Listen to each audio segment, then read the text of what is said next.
برداشت کی طاقت پیدا کرنا مسلمان کے لیے بہت ضروری ہے. اور یہی کربلا کے میدان میں ہمیں ایک بہت بڑا عظیم پیغام ملا ہے. مرد تو مرد ہیں.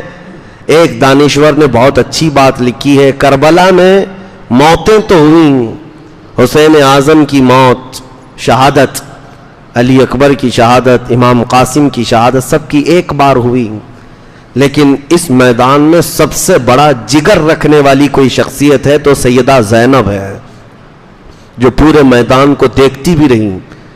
ان کے بچے بھی سامنے شہید ہوئے, بھائی شہید ہوا ہے, بھتیجے بھانجے سب شہید ہوئے, اور اس کے بعد جو حالات ہوتے ہیں, سب کی موت کے بعد جب ان کو بندی بنا کر, قیدی بنا کر دمشق تک لے جایا جا رہا ہو زنجیر باندھ کر کے, رسول اللہ کی وہ شہزادی نے کتنا سہا ہوگا. یزید کے دربار میں پہنچنے کے بعد انہوں نے اپنے اندر جتنا تھا سب نکال دیا. آج 1400 سال ہو گئے سیدہ زینب کا دیا ہوا خطبہ جو دمشق کی جامع مسجد میں یا یزید کے دربار میں آج تک حرف بحرف سلامت ہے. لوگ آج اس کو پڑھتے ہیں تو رو پڑتے ہیں. سیدہ زینب نے جو خطبہ دیا تھا, ایک ہی جملہ اگر میں بتاؤں میرے عزیزو, سیدہ زینب نے کہا تھا دنیا کی ہر ماں اپنے بیٹے پر روتی ہے اگر بیٹا انتقال ہو جائے, ہر بہن اپنے بھائی کی موت پر روتی ہے, ہر پھوپھی اپنے بھتیجے کی موت پر روتی ہے, لیکن زینب کے لیے یہ تلاش کرنا ہی مشکل ہے وہ روئے تو کس پر روئے, بھائی پر کہ بیٹے پر کہ بھتیجے پر کہ بھانجے پر, سب کی لاشیں ایک ساتھ ہیں. عزیزان گرامی وقار, کربلا کے اس میدان میں ایک بہت عظیم پیغامات دنیا کو ملے ہیں. آپ سن ہی رہے ہیں اور ہر سال سنتے رہتے ہیں. اس کا خلاصہ صرف اتنا ہی ہے کہ اپنے دلوں کو جوان رکھو, بیدار رکھو, سہنے کی طاقت بھی, اور اس کے علاوہ ایک بات اور کہ ظلم زیادہ دیر تک نہیں چل سکتا, اللہ تعالیٰ کی مدد آ ہی جاتی ہے. آپ کو یہ نہیں کہا گیا کہ ظلم سہتے ہوئے تم خاموش رہ جاؤ, نہیں, مار برداشت کی جا سکتی ہے, پھانسی برداشت کی جا سکتی ہے, لیکن زبانی خاموش نہیں رہا جا سکتا. حق بات موت تک کہی جانی چاہیے.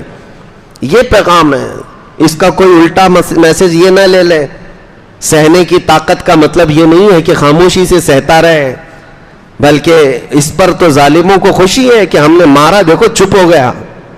نہیں, سہنے کی طاقت کا مطلب یہ ہے کہ تم ظلم تو سہ لو, شکایت اس سے نہیں, بلکہ جس بات پر تمہیں ظلم دیا جا رہا ہے وہ اسلام کی حقانیت پر 1000 کوڑے لگ جائیں, لیکن تمہیں اس بات پر قائم رہنا ضروری ہے.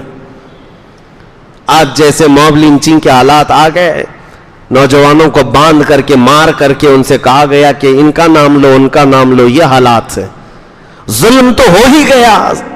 ان بچوں نے سہ لیا, مرنا تو ویسے بھی تھا, لیکن کسی اور کا نام لے کر کے کیوں اللہ اکبر کہہ کر جائے تو اس پر عظیم شہادت کا ثواب بھی ہے, بلکہ ان شہیدوں کو مولا حسین کی پڑوسی ہونے کا شرف حاصل ہوگا. ان حالات کے تقاضوں کے اعتبار سے میں صرف آپ کو یہی کہنا چاہوں گا کہ اپنے گھروں میں دین اسلام کو پسند کرو. امام حسین کی آخری وصیت جو اپنی بیٹی کے لیے تھی, وہ ہر باپ اپنی بیٹی کو آج وصیت کر کے جائے, ہر باپ اپنی بیٹی کو وصیت کر کے جائے. سیدہ سکینہ جو 9 سال کی تھی, اور امام حسین جب کربلا کے میدان میں آخری مرتبہ جا رہے تھے تو اپنی بیٹی کو یہ کہا تھا کہ بیٹی جو کچھ بھی ہو جائے, حالات جتنے بھی بدل جائیں, تم رسول اللہ کے خاندان سے ہو, اپنے پردے کی حفاظت کرنا, اپنے حجاب کی حفاظت کرنا. یہی بات تو ہے. دمشق کے بازار میں جب امام حسین کا سر لے کر جا رہے تھے نا, سب بھیڑ لگی تھی لوگوں کی دیکھنے کی. حضرت سکینہ اور دوسری عورتیں بھی پیچھے تھیں. ایک صحابی رسول اس زمانے میں 80 سال کے ہو چکے تھے, وہ آئے, انہوں نے یہ لٹا ہوا قافلہ دیکھا تو رو پڑے, اور قریب آئے. سیدہ بی بی سکینہ چھوٹی سی تھی, کہا بیٹی تم کس کی بیٹی ہو؟ لڑکی نے کہا یہ جو سر جھا رہا ہے میں اسی کی بیٹی ہوں. وہ صحابی پھوٹ پھوٹ کر روئے, کہا اے بچی میں برسوں سے ملک شام میں ہوں, میں رسول اللہ کا صحابی ہوں, اس گردن کو چومتے ہوئے دیکھا ہے میں نے رسول اللہ کو, جس کو آج ان کی امت نیزے پر لے جا رہی ہے. اے میری بچی کوئی حاجت ہو تو بتاؤ، میں یہیں کا رہنے والا ہوں. اس بچی نے 9 سال کی عمر میں جبکہ قافلہ لٹا ہوا جا رہا ہے کہا کہ پہلی بات تو اس دیار غریب میں ہم سے کوئی پوچھنے والا تو آیا، اور اگر آپ پوچھتے ہیں ہماری کوئی حاجت ہے. یہ بھوکا قافلہ تھا، یہ پیاسا قافلہ تھا. تڑپ کر کہتی کہ کھانا پانی تو لے آؤ. کمال ہے، سیدہ سکینہ نے کہا بابا جان آپ اگر ہماری حاجت پوچھنے آئیں تو صرف اتنا کر دیں کہ یہ جو سر لے کر کے جا رہے ہیں ان کو تھوڑا آگے بڑھا دیں، ہمارے قافلے سے آگے بڑھا دیں. کہا بچی ایسا کیوں کہہ رہی ہو؟ کہا اس لیے کہ سر حسین کو دیکھنے کے لیے بہت سارے لوگوں کی بھیڑ آ رہی ہے اور سر دیکھنے کے چکر میں ہمارے پردے کی حفاظت نہیں ہو رہی. بابا کا سر آگے لے جاؤ. یہ ہے پیغام حسین، اپنے گھر میں اسلام کو پسند کرنا.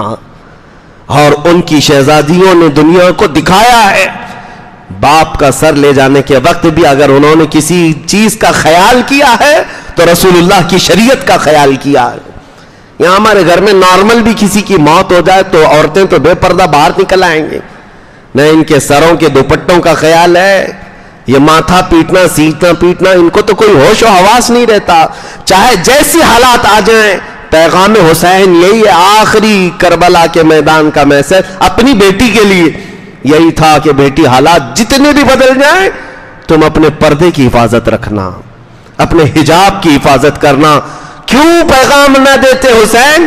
اس لیے کہ اس گود میں پلا ہوا حسین ہے جو فاطمہ کا لاڈلا، جس کو کسی آنچل نے، جس کے آنچل نے آج تک نہ دیکھا مہر و ماہ نے. اعلیٰ حضرت نے فرمایا چاند و سورج نے جس کے آنچل کو نہ دیکھا ہو، اس ردائے عفت پہ لاکھوں سلام. سیدہ طیبہ ظاہرہ، اس جان احمد کی راحت پہ لاکھوں سلام. اس حسین اعظم کا پیغام کیوں نہیں ہوتا؟ ماں کو دیکھا تھا، ماں کی وصیت کو بھی سنا تھا کہ رات کے وقت جنازہ لے جائے کوئی جنازے کو بھی دیکھنے نہ پائے. عزیزان گرامی وقار، یہ بات صرف اس لیے کہہ رہا ہوں کہ آج بدلو، اپنے گھروں میں اسلام پسند کرو. یہ نہیں کہ اسلام زندہ باد، اسلام زندہ باد ہم نعرے لگائیں اور اپنی بیوی پر بھی اسلام پسند نہیں، اپنی بیٹیوں پر اسلام پسند نہیں، اپنے گھر کی بچیوں پر اسلام پسند نہیں، ان کو ننگا گھمانا تمہیں شوق ہو، پھر کون سی اسلام زندہ باد کے نعرے ہیں؟ پہلے اپنے گھروں سے اس کی شروعات ہو. تو میں سمجھتا ہوں کربلا کا پیغام ہر گھر میں پہنچ گیا. رب العالمین کی بارگاہ میں دعا ہے مولا کریم کہنے سننے سے زیادہ عمل کی توفیق عطا فرمائے.